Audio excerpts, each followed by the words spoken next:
Hey guys, what's up? I am Saurav Rajput of Real Adventure. Good afternoon. Good afternoon from Nashik Maharashtra.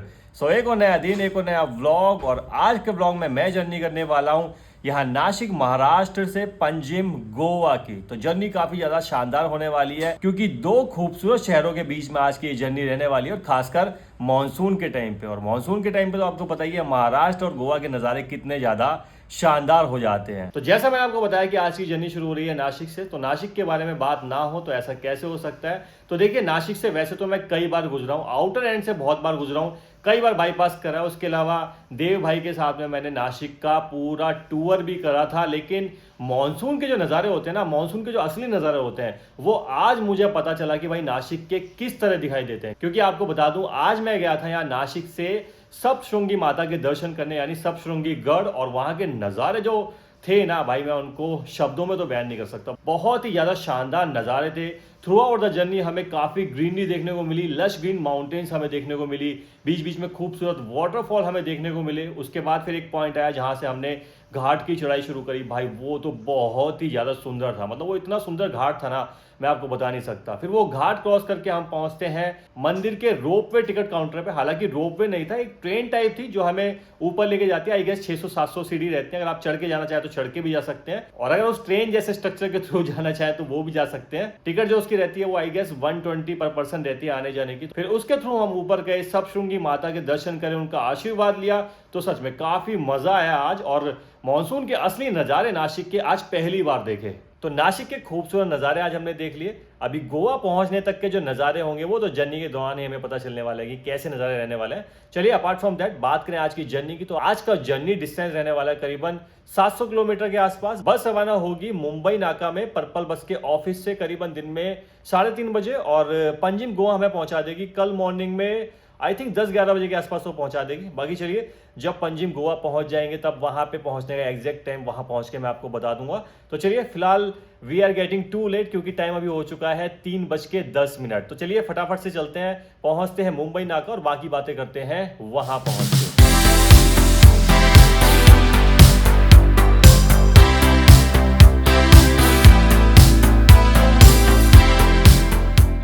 तो देख लीजिए मैं भी पहुंच चुका हूं अपने बोर्डिंग पॉइंट पे, यानी कि पर्पल बस के ऑफिस पे। बाकी अगर इस बोर्डिंग पॉइंट की एग्जैक्ट लोकेशन की बात करें तो वो रहता है मुंबई नाका नियर संदीप होटल। बाकी देखिए ऐसा कुछ पर्पल बस का ऑफिस नजर आता है। बैठने वगैरह की भी यहाँ पे कुछ अरेंजमेंट की गई है। तो हाँ, अगर टाइम से पहले यहाँ पे आप आ गए हैं तो यहाँ बैठ के भी अपनी बस का वेट आप कर सकते हैं। तो चलिए टाइम हो चुका है 3:20। बस ऑलरेडी यहाँ पे अपनी लग चुकी है और यहाँ से रवाना होने के लिए भी ऑलमोस्ट तैयार हो चुकी है। तो चलिए मैं यहाँ से करूँगा बस में बोर्ड और निकलूंगा पंजिम गोवा की तरफ। लेकिन आपको पता है कि आपको कहीं नहीं निकलना होता क्योंकि मैं आपके सामने पेश करने वाला हूँ एक और बेहतरीन बस जर्नी यहाँ नासिक महाराष्ट्र से पंजिम गोवा की।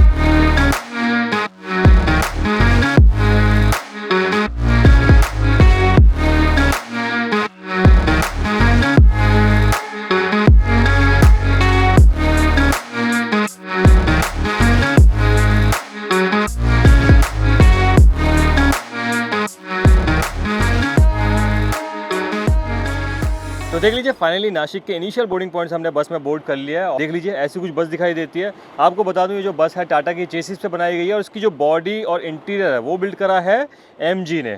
तो काफ़ी अच्छी क्वालिटी की एमजी बसेस बिल्ड कर रहा है, जो कि इंटीरियर देख के आप समझ भी पा रहे होंगे। बाकी 2x1 का स्लीपर बर्थ कम्बिनेशन आपको देखने को मिल जाता है ऊपर भी और नीचे भी। बाकी आपको बता दूं टोटल स्लीपर बर्थ बस में मौजूद रहती है 36, और सभी स्लीपर बर्थ पे आप देख लीजिए यहाँ पे आपको पिलो देखने को मिलता है, बैक रेस्ट यहाँ पे मौजूद है, यूएसबी टाइप चार्जिंग पोर्ट वहाँ पे देखने को मिलते हैं, रीडिंग लैंप यहाँ मौजूद है, ऊपर में आपको एसी ब्लोअर देखने को मिल जाते हैं। बाकी बीच में भी देख लीजिए कर्टेन्स दिए गए हैं ताकि अगर 2 different person double sharing birth पे ट्रैवल कर रहे हैं तो प्राइवेसी थोड़ी बहुत मेंटेन हो सके। विंडो साइड पे भी कर्टेन देखने को मिलते हैं, ब्लैंकेट्स यहाँ पे मौजूद हैं, और देख लीजिए स्टील रैक यहाँ पे छोटा मोटा सामान रखने के लिए दिया गया है। और ऐसी कुछ दिखाई देती है सिंगल स्लीपर बर्थ। और पीछे में देखिए वहाँ पे आपको एक इमरजेंसी एग्जिट देखने को मिल जाता है, ऊपर में यहाँ एक इमरजेंसी एग्जिट रहता है, और सेम ऐसे इमरजेंसी एग्जिट एक आगे में भी आपको देखने को मिलता है।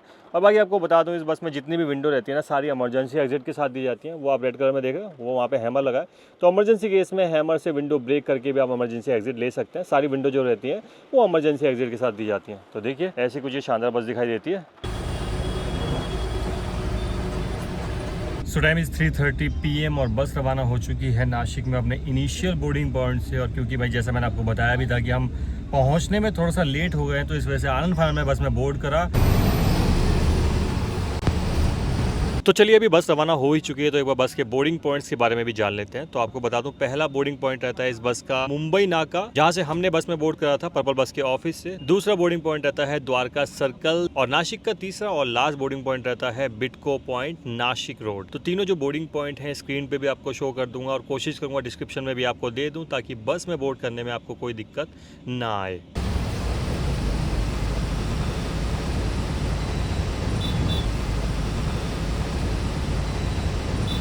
ऑलराइट, सो टाइम हो चुका है 3:50 और बस अभी पहुंच चुकी है अपने दूसरे बोर्डिंग पॉइंट यानी कि द्वारका सर्कल। वैसे आपको बता दूं, द्वारका सर्कल वाले एरिया में इस बस का जो एग्जैक्ट बोर्डिंग पॉइंट रहता है ना, आप इधर अगर पीछे देखेंगे ना, तो यहाँ पे है कराड़ बंधु करके दुकान है, जो अपनी भेल वगैरह के लिए काफ़ी फेमस है। साथ में ही IDBI का बैंक भी मौजूद है।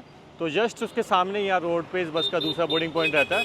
तो हाँ, अगर आप द्वारका सर्कल से बस में बोर्ड होना चाहते हैं तो यहाँ से बस में आप बोर्ड कर सकते हैं।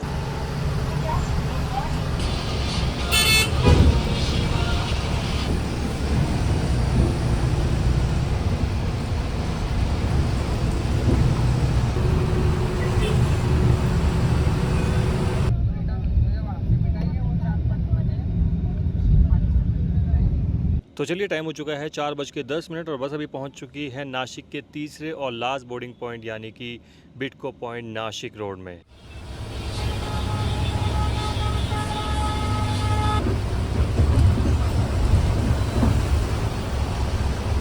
बाकी चलिए लगे हाथों बस के रूट के बारे में भी डिस्कस कर लेते हैं। तो बस का रूट कुछ इस तरह रहता है। नासिक से संगमनेर, सीकर, पुणे, कोल्हापुर, राधानगरी, कंकावली, कोडाल, सावंतवाड़ी, बांदा, पंजिम, और बस का लास्ट बोर्डिंग पॉइंट रहता है मडगांव।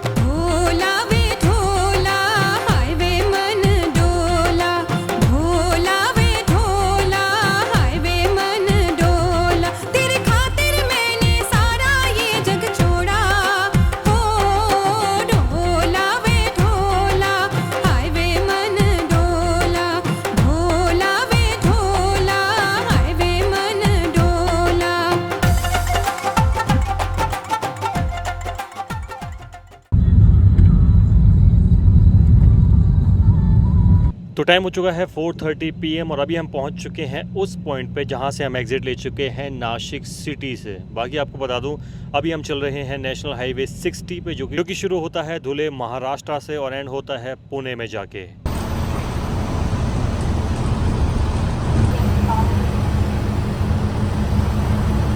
ये वही ना, रात को नींद वगैरह आती है तो बताना है।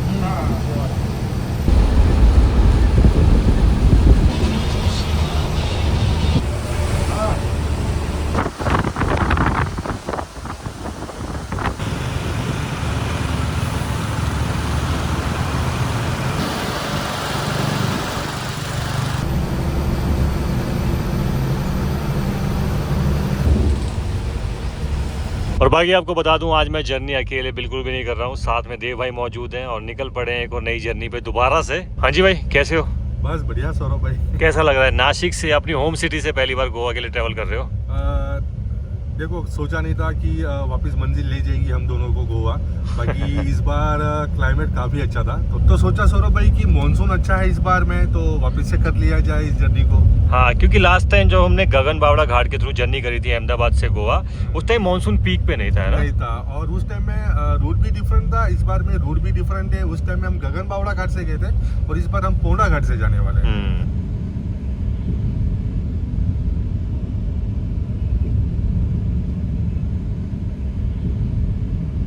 मुंबई नाका के बोर्डिंग पॉइंट।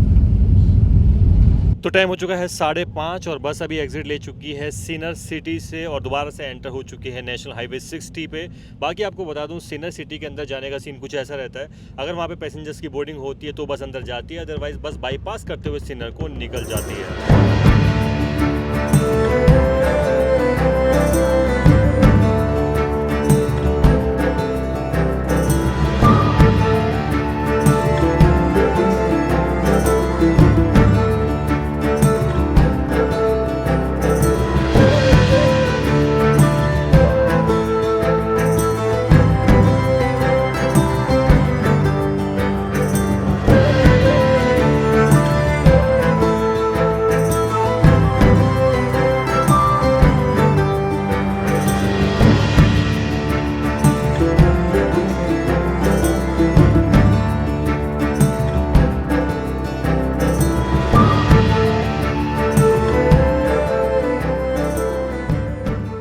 तो सच में मॉनसून के टाइम पे महाराष्ट्र के नज़ारे बहुत ही ज़्यादा शानदार होते हैं और इतने शानदार होते हैं कि इनकी खूबसूरती को शब्दों में बयान तो नहीं करा जा सकता है। बाकी आपको बता दूं, यहाँ से आगे भी हम बढ़ रहे हैं चंदनपुरी घाट की, और वो जो घाट सेक्शन है वो भी बहुत ज़्यादा खूबसूरत है। और जैसे ही जैसे हम उस घाट सेक्शन की तरफ आगे बढ़ रहे हैं ना, नज़ारे सच में और भी ज़्यादा शानदार होते जा रहे हैं।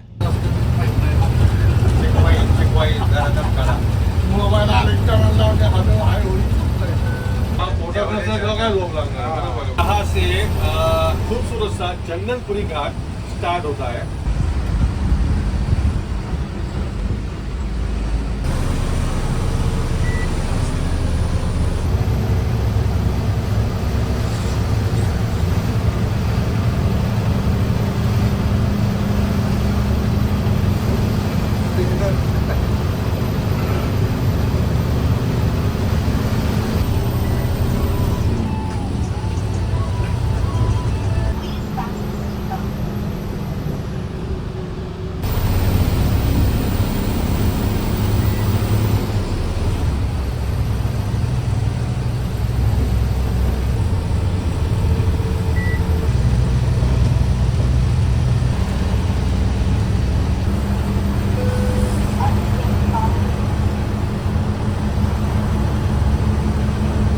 Alright guys, time is 7:45 PM और मॉनसून में महाराष्ट्र के खूबसूरत नज़ारे एंजॉय करते हुए अभी हम पहुंच चुके हैं नारायण गांव, जहां पे लिया गया है छोटा सा फ्रेशन अप हॉल्ट आप कह सकते हो या टी हॉल्ट आप कह सकते हो। बाकी रेस्टोरेंट का नाम है अथर्व फैमिली रेस्टोरेंट। तो चलिए फिलहाल रेस्टोरेंट के अंदर चलते हैं, क्योंकि थोड़ी बहुत ना भूख भी लग रही है, क्योंकि दिन में हम कुछ खा पी के नहीं निकले थे।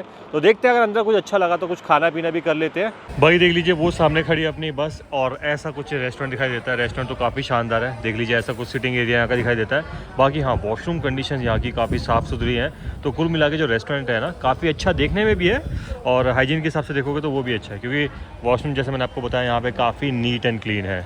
बाकी यहाँ हमने ऑर्डर दिया है पाव भाजी का, देख लीजिए 2 पाव मौजूद है, भाजी यहाँ पे दी है, बाकी टमाटर प्याज यहाँ पे मौजूद है। तो चलिए पाव भाजी टेस्ट करते हैं, फिर आपको बता देंगे टेस्ट यहाँ पे पाव भाजी का कैसे रहने वाला है। हालांकि पाव तो बहुत छोटे छोटे नज़र आ रहे हैं, चलिए कोई बात नहीं, अभी जैसे भी हैं टेस्ट करते हैं, फिर आपको बता देंगे यहाँ पे पाव भाजी का टेस्ट कैसा रहने वाला है। तो पेट का काम 25 करके अभी हम बाहर आ चुके हैं। वैसे आपको बता दूं, 2 पाव भाजी की प्लेट, 1 वाटर बॉटल, 2 टी और 2 एक्स्ट्रा पाव के यहाँ पे हमने पे करे थे 250 रुपीज़। और बाकी पाव भाजी की टेस्ट की अगर बात करी जाए तो टेस्ट ठीक ठीक था। बाकी जैसे मैंने आपको बताया, रेस्टोरेंट काफ़ी ज़्यादा शानदार है, सिटिंग एरिया काफ़ी अच्छा है, प्लस यहाँ का जो वॉशरूम है वो भी काफ़ी नीट एंड क्लीन है। तो ये चीज़ मुझे सही लगी।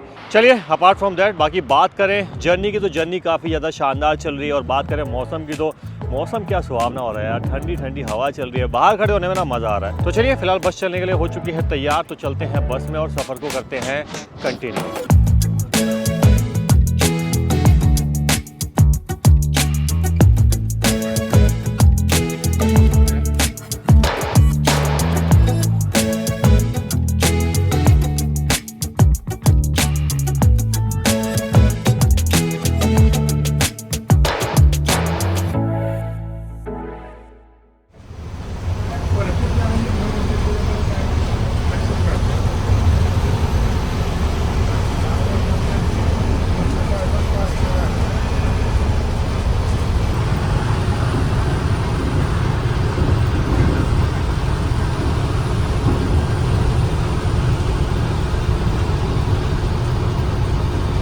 सो टाइम इज़ 10 o'clock और बस अभी पहुंच चुकी है नासिक फाटा। बेसिकली पुणे के आउटर एंड पे ये लोकेशन मौजूद है, और यहाँ से थोड़ी दूर जाते हैं एंटर हो जाते हैं पुणे सिटी में। तो नासिक फाटा भी इस बस का एक बोर्डिंग पॉइंट रहता है। और आपको बता दूं, पुणे के आउटर एंड पे इस बस के कुछ और बोर्डिंग पॉइंट्स रहते हैं, जो कि ऑलरेडी हम क्रॉस करके आ चुके हैं, जैसे कि चाकण और भोसरी अभी हमने क्रॉस करा है, तो वो भी इस बस के बोर्डिंग पॉइंट रहते हैं। बाकी उन बोर्डिंग पॉइंट्स की जो एग्जैक्ट लोकेशन होगी और उनकी जो टाइमिंग होगी वो भी स्क्रीन पे आपको शो कर दूंगा, ताकि अगर आप चाकण, भोसरी या नासिक फाटा में कहीं से भी बस में बोर्ड कर रहे हैं तो आसानी से आप बस में बोर्ड हो सकें। बाकी आपको बता दूं, पुणे सिटी में एंटर होते ही पहला जो इस बस का बोर्डिंग पॉइंट रहता है वो रहता है शिवाजी नगर, और दूसरा और आखिरी बोर्डिंग पॉइंट आई थिंक रहता है स्वारगेट। तो चलिए जितने भी बोर्डिंग पॉइंट्स होंगे पुणे के आउटर एंड पर और पुणे सिटी में, सारे आपको स्क्रीन पे शो कर दूंगा, ताकि आपको बस में बोर्ड करने में यहाँ से कोई दिक्कत ना हो।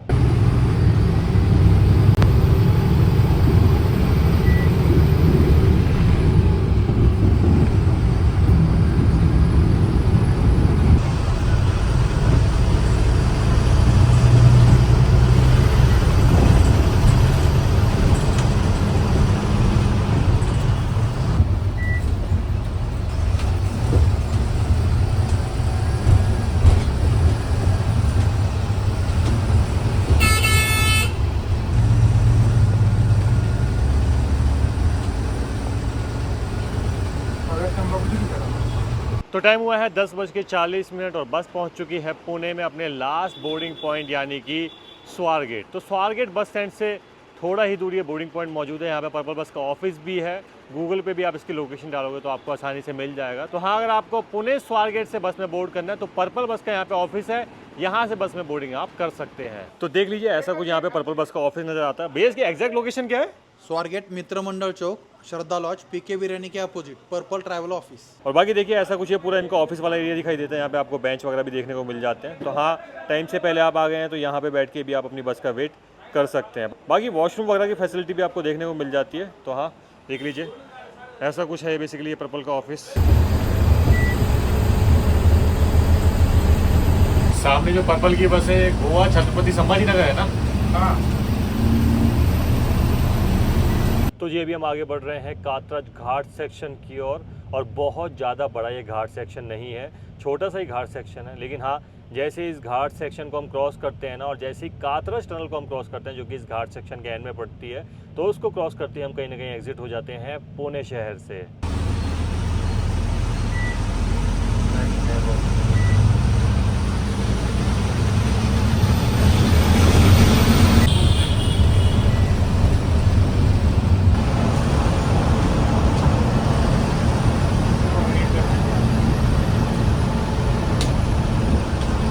तो टाइम हुआ है रात के 12 और शिरवल से पहले बस ने अभी लिया है डिनर हॉल्ट। रेस्टोरेंट का नाम है अमृता प्योर वेज रेस्टोरेंट। और पहले भी मैं यहाँ पे आकर रुका हूँ, मैंने जर्नी करी थी जिंग बस मैक्स की फ्रॉम पुणे टू बेंगलुरु। तो मेन बात यह है कि पहले भी इस रेस्टोरेंट पे मैं आकर रुका हूँ। रेस्टोरेंट काफ़ी ज़्यादा शानदार है, सिटिंग एरिया वगैरह काफ़ी अच्छा है, वॉशरूम यहाँ के नीट एंड क्लीन है। बाकी खाना कैसा मिलता है उसका आइडिया नहीं है, क्योंकि लास्ट टाइम जब हम आए थे जिंग बस मैक्स में तो आपको पता है कि भाई खाना ऑन बोर्ड रहता है और सिर्फ यहाँ पे ड्राइवर्स के लिए बेसिकली डिनर हॉल्ट लिया जाता है। तो खाना उस टाइम पे टेस्ट हम यहाँ पे नहीं कर पाएंगे। अभी देखते हैं कि अभी भी हमें करना है नहीं करना है, क्योंकि जैसा आपको पता है कि 7:45 बजे के आसपास हमने एक छोटा सा हॉल्ट लिया था, तो वहाँ पे हमने पाव भाजी खा ली थी। और वो पाव भाजी खा के ना यार अभी कुछ खाने का मन नहीं कर रहा। और बाकी एक चीज़ है, लास्ट टाइम जब आया था तब यहाँ पे इतनी बसें नहीं खड़ी हुई थी जितनी अभी यहाँ पे दिखाई दे रही है। Back to back luxury buses यहाँ पे खड़ी हुई है। नीता, आत्माराम, गोगते, आनंद और हमारी पर्पल बस की भी 2-2 बसेज यहाँ मौजूद है। बर्डे रोड लाइन यहाँ पे मौजूद है। तो कई सारी लग्जरी बसेज ना यहाँ पे आपको अभी लाइन से खड़ी हुई बैक टू बैक नजर आ रही होंगी। तो देखिए, ऐसा कुछ रेस्टोरेंट अंदर से दिखाई देता है। रेस्टोरेंट तो काफ़ी ज़्यादा शानदार है। बाकी उधर में देख लीजिए, जूस वगैरह का एक कॉर्नर आपको देखने को मिल जाता है। आर्टिफैक्ट की छोटी सी शॉप वहाँ मौजूद है। इधर भी कुछ खाने पीने के काउंटर आपको देखने को मिल जाते हैं। स्वीट का एक काउंटर वहाँ पर अलग से बनाया है। तो रेस्टोरेंट तो सच में काफ़ी ज़्यादा शानदार बना हुआ है ये।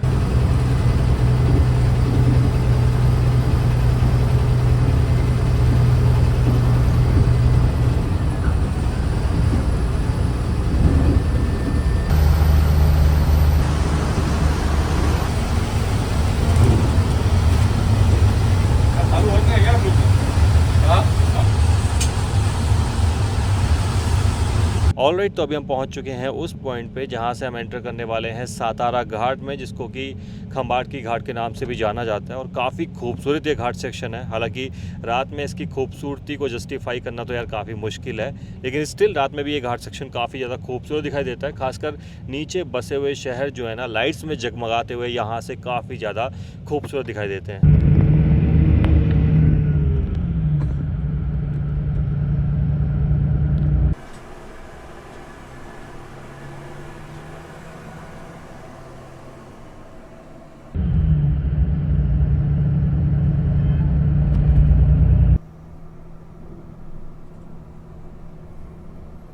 तो टाइम हुआ है रात के 1:35 और बस अभी पहुंच चुकी है सातारा। वैसे आपको बता दूं, सातारा फेमस है अपने कंदी पेड़ा के लिए। और अगर आप में से कोई सातारा से वीडियो देख रहा है तो ज़रा कमेंट करके बताइए कि आपका सातारा शहर और किन किन चीज़ों के लिए जाना जाता है और किन किन चीज़ों के लिए फेमस है। बाकी चलिए, अभी मुझे आ रही है नींद तो फिलहाल मैं सोता हूँ। बाकी हाँ, चलिए सोने से पहले एक बार बस का टिकट फेयर और बस की टिकट बुकिंग डिटेल्स के बारे में आपको बता देता हूँ। तो आपको बता दूँ, नासिक से पंजिम गोवा के लिए इस बस में सिंगल स्लीपर बर्थ के आपको पे करने पड़ सकते हैं 1500 रुपये तक। हो सकता है फेयर ऊपर नीचे भी हो जाए, क्योंकि फेयर जो रहता है वो डायनेमिक रहता है। बाकी आपको बता दूं, बस की टिकट आप बुक कर सकते हैं पर्पल बस की ऑफिशियल वेबसाइट से, जो कि स्क्रीन पे आपको शो कर दूंगा और डिस्क्रिप्शन में भी आपको दे दूंगा। उसके अलावा काफ़ी सारे प्लेटफॉर्म हैं, जैसे कि रेड बस, अभी बस, पेटीएम, गोआईबीबो। तो उन प्लेटफॉर्म के ज़रिए भी आप इस बस में टिकट बुक कर सकते हैं। तो चलिए, फिलहाल मुझे आ रही है नींद, तो अभी मैं सोता हूँ और जहाँ पर मेरी नींद खुलती है अब सीधा मुलाकात वहाँ पर आपसे करता हूँ।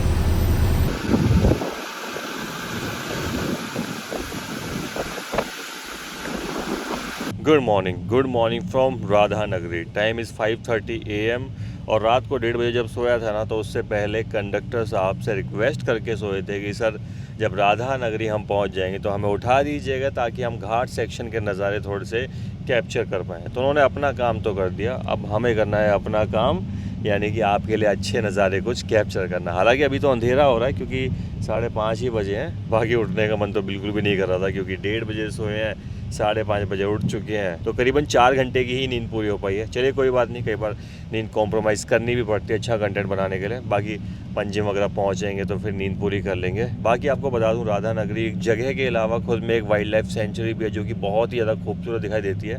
हालांकि अभी तो अंधेरा है तो उसकी जो खूबसूरती है वो जस्टिफाई नहीं हो पाएगी, लेकिन कोशिश करेंगे जैसे उजाला होता है यहाँ के कुछ खूबसूरत नज़ारे आपको दिखाएं। और जैसे ही राधा नगरी वाला ये एरिया हम क्रॉस करते हैं ना, तब हम पहुँच जाते हैं फोंडा घाट। वो घाट सेक्शन भी काफ़ी ज़्यादा खूबसूरत दिखाई देता है। चलिए कोशिश करते हैं कुछ अच्छे नज़ारे यहाँ के कैप्चर करने की और आपको दिखाने की।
देखो ये था वो टाइम ना।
तो सुबह जैसे ही सो के उठे हैं ना, बारिश, ग्रीनरी, डेंस फॉग, यही नज़ारे हमें देखने को मिल रहे हैं और सच में काफ़ी ज़्यादा शानदार ये नज़ारे दिखाई दे रहे हैं। बाकी आपको बता दूं, अभी हम पहुंच चुके हैं दाजीपुर। खुद में अपने आप एक जगह भी है और एक वाइल्ड लाइफ सेंचुरी यानी कि वन्य अभ्यारण्य भी है। तो हाँ, दाजीपुर को जैसे हम क्रॉस करेंगे ना, हम पहुँच जाएंगे उस पॉइंट पर जहाँ से हम एंटर हो जाएंगे फोंडा घाट में।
टाइम हुआ है जी सुबह के 7:15 और अभी हम पहुंच गए हैं उस पॉइंट पे, यानी कि उस जगह पे जहां से हम एंटर हो जाएंगे नेशनल हाईवे 66 पे। और नेशनल हाईवे 66 के बारे में अगर आप नहीं जानते तो बता दूं, 1600 किलोमीटर लंबा ये हाईवे शुरू होता है पनवेल महाराष्ट्र से और एंड होता है कन्याकुमारी तमिलनाडु में जाके।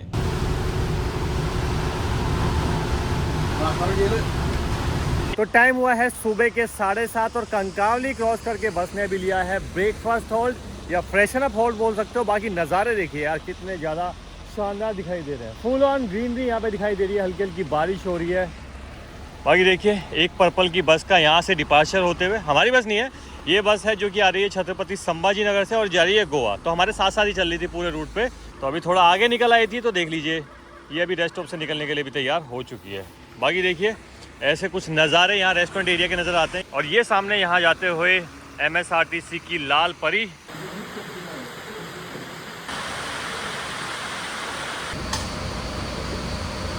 तो महाराष्ट्र में आप हो और महाराष्ट्र का कुछ स्पेशल आपने ट्राई नहीं करा तो फिर क्या किया आपने? तो देख लीजिए यहाँ पे मिसल पाव हमने लगवा लिया है, बाकी उधर में शीरा वहाँ पे मौजूद है।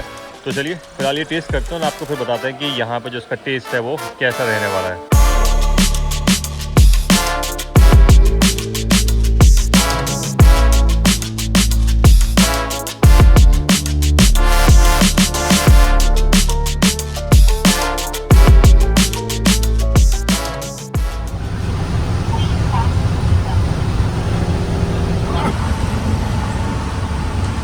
तो चलिए रेस्टोरेंट से ब्रेकफास्ट करके अभी निकल चुके हैं। बाकी मिसल पाव के टेस्ट की अगर बात की जाए तो टेस्ट यार एवरेज ही था। बाकी एक मिसल पाव था 80 रुपीज़ का और 2 मिसल पाव हमने वहाँ पे लिए थे तो हो जाता है 160 रुपीज़। उसके अलावा एक शीरा हमने लिया था। हाँ शीरा काफ़ी अच्छा था टेस्ट में।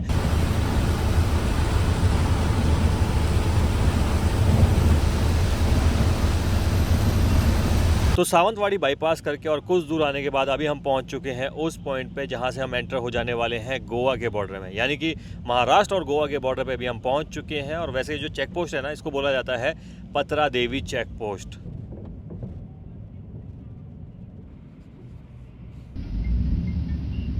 तो चलिए गाइस पतरा देवी चेक पोस्ट हमने क्रॉस कर ली है और एंटर हो चुके हैं गोवा में। थोड़ा सा टाइम हमें यहाँ पे ज़्यादा लग गया क्योंकि क्या है ना कि यहाँ पे सभी व्हीकल्स को, मतलब बाहर से आने वाले व्हीकल्स को, खासकर आई थिंक बसेस को, ट्रक्स वगैरह को यहाँ पे अपने डॉक्यूमेंटेशन वगैरह चेक करवानी पड़ती है तभी वो यहाँ से आगे क्रॉस कर पाते हैं। तो चलिए फाइनली डॉक्यूमेंट्स वगैरह यहाँ पे अपने कंडक्टर साहब ने चेक करवा दिए और फाइनली हम एंटर हो चुके हैं गोवा में। तो चलिए स्वागत है आप सभी का गोवा में।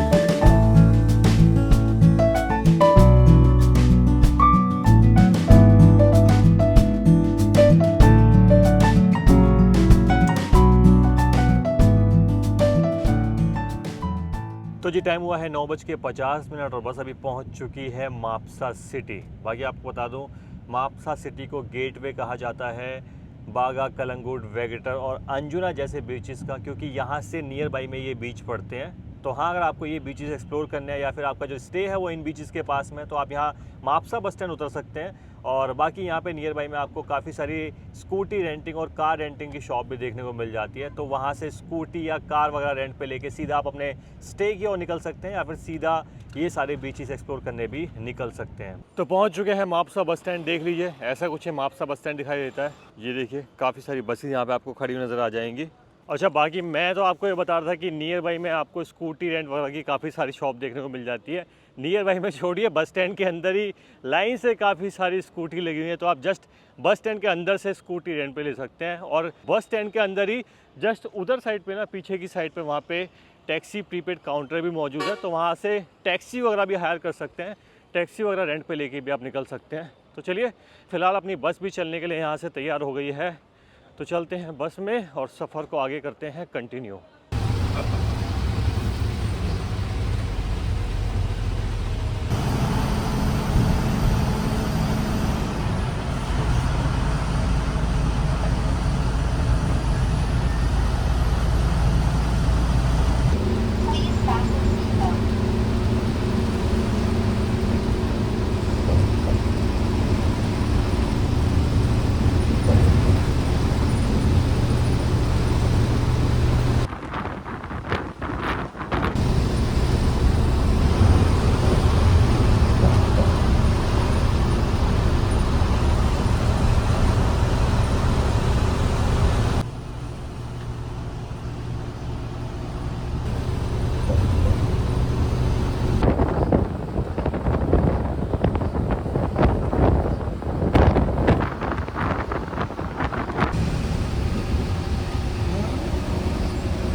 तो टाइम हो चुका है 10:30 और मैं पहुंच चुका हूं गोवा की कैपिटल पंजिम। हालांकि पंजिम में एंट्री तो काफ़ी पहले कर ली थी।